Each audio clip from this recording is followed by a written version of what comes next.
Existem filmes de ação que você assiste, se diverte e esquece alguns dias depois, mas existem outros que ficam na sua memória por anos, não necessariamente pelas explosões, nem pelas lutas, mas porque contam uma história diferente.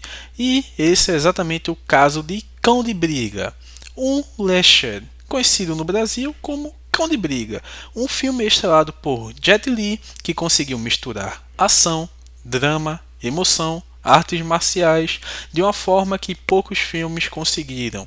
Mas apesar de ser um dos melhores trabalhos da carreira de Jet Li, hoje quase ninguém fala dele. Então a pergunta é: você se lembra desse filme? Quando Jet Li estava no auge, no início dos anos 2000, Jet Li é um dos maiores nomes do cinema de ação.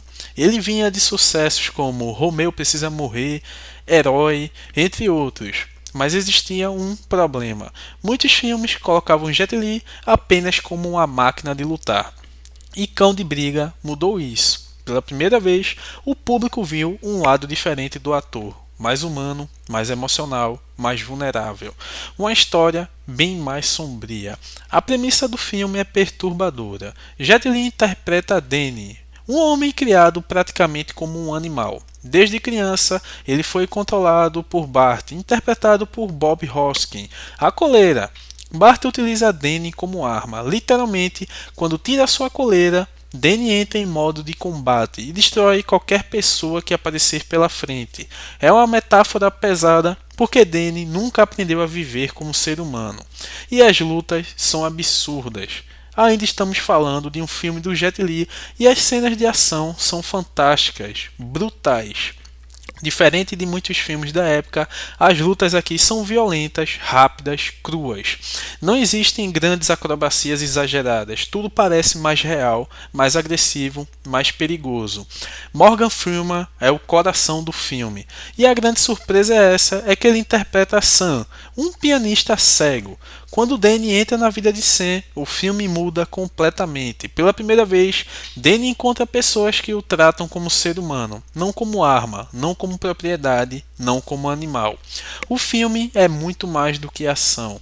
Esse talvez seja o maior motivo pelo qual tantas pessoas gostam dele. No fundo, Cão de Briga é uma história sobre liberdade, sobre alguém descobrindo quem é, o que sente, como viver.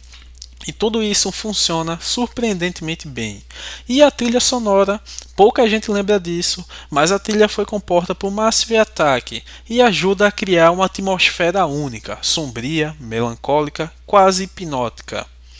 Por que o filme não virou um clássico popular?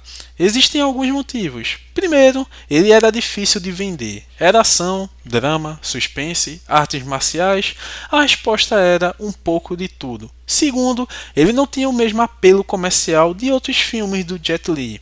Envelheceu muito bem e, curiosamente, hoje ele funciona até melhor do que em 2005, porque o público atual valoriza mais personagens complexos, histórias emocionais, dramas humanos e Cão de Briga entrega tudo isso.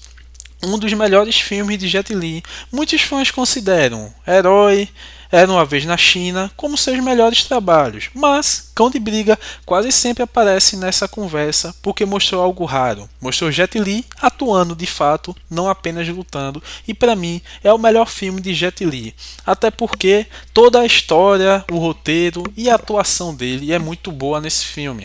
Ele era criança, a mãe dele foi morta pelo cara que cria ele durante a vida como um cachorro, e ele vira humano quando encontra Morgan Freeman, aprende coisas como se de fato e realmente ele perdeu a infância, mas ele volta à vida e acaba protegendo eles e, querendo ou não, se libertando, literalmente e também mentalmente. Talvez Cão de Briga nunca tenha sido o filme mais famoso de Jet Li, nunca tenha sido o mais lucrativo, nunca tenha virado franquia, mas existe um motivo pelo qual tantas pessoas ainda se lembram dele. Porque por trás das lutas espetaculares existia uma história genuinamente emocionante. Uma história sobre liberdade, sobre humanidade e sobre alguém tentando descobrir quem realmente era. E talvez seja justamente isso que faz Cão de Briga continuar tão especial quase 20 anos depois. Um filme que muita gente esqueceu, mas que merece ser redescoberto por uma nova geração.